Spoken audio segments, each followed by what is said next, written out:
The first thing I noticed about the alien world of Aurelian Prime was the sky. It wasn't blue or purple like the hollow images back on Earth.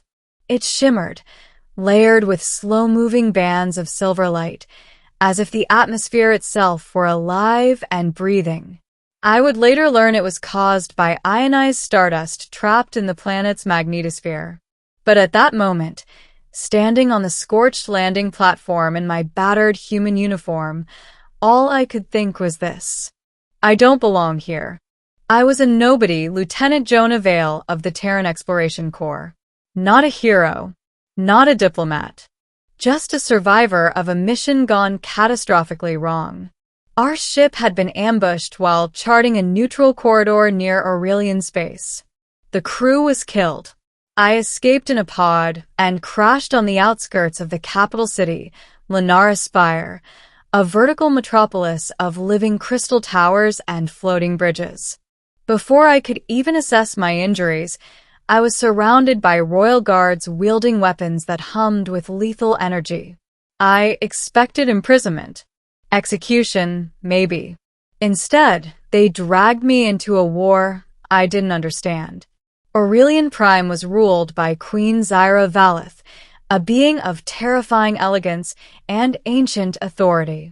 Her people, tall, luminous, with eyes like molten gold, were known across the sector as strategists and conquerors. The queen herself was legendary. Cold, unyielding, untouchable. Her only daughter, Princess Althea, had been abducted. Not by rebels, not by rivals, but by the Void Reavers, interdimensional marauders who fed on stellar energy and royal bloodlines alike. Their ships slipped between realities, immune to most Aurelian defenses.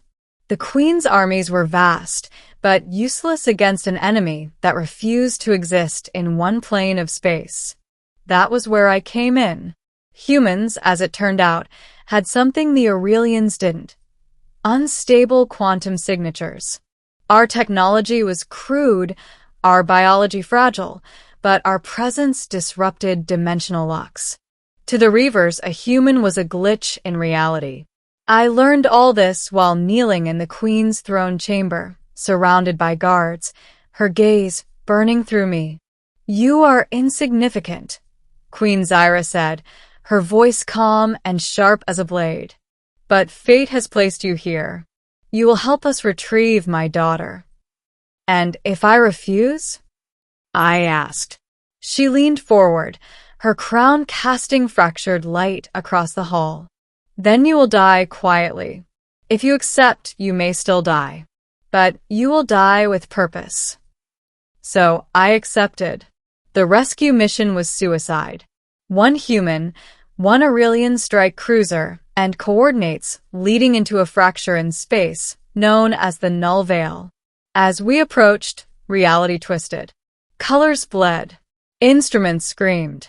Inside the veil, physics broke down. Time stretched. The Reaver stronghold floated like a nightmare cathedral, stitched together from stolen matter and dead stars. That's where I found Princess Althea. She wasn't chained. She wasn't screaming. She stood alone in a containment field, calm, defiant, her silver armor cracked but her eyes blazing. "You're human," she said when she saw me. "Then we still have a chance." We fought our way out together. I used my suit's unstable drive to overload the containment matrix. The backlash nearly tore me apart, but it shattered the Reaver's dimensional anchor. As the stronghold collapsed, Althea was pulled into space. I didn't think. I jumped after her. The veil ripped at my body. My bones fractured. My lungs burned. But I grabbed her hand, and somehow, impossibly, we emerged just as the cruiser's tractor field locked on. I collapsed the moment we were safe. I woke up in a royal medical chamber. Queen Zyra stood at my bedside. For the first time, she didn't look like a conqueror.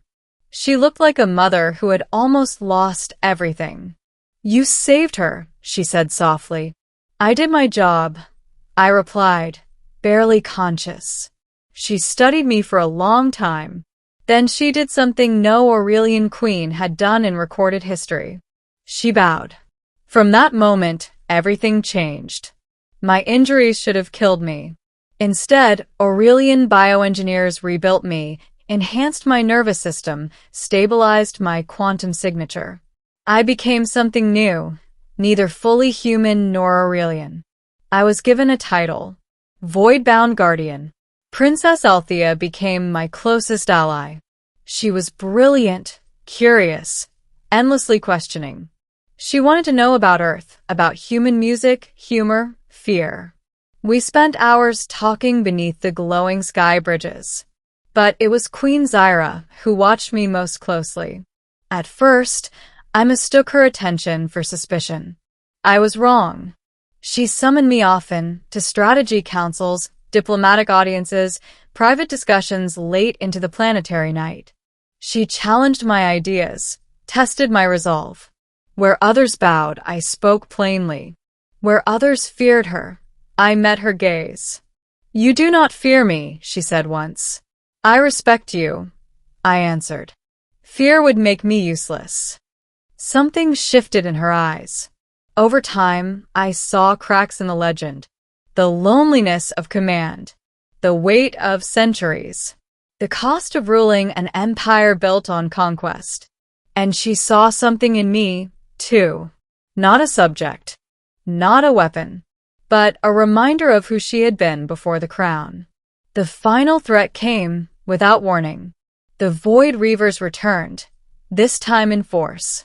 A full incursion aimed not at the princess, but at the queen herself. If they consumed her energy, they would gain permanent access to real space. The battle over Linares' spire tore the sky apart. I realized the truth too late. The only way to seal the veil permanently was from the inside. And only someone with my altered signature could survive long enough to do it. I told no one. I stole a fighter. Flew straight into the breach. As the veil closed around me, I felt my body unravel. Pain beyond pain. Reality peeling away. Then silence.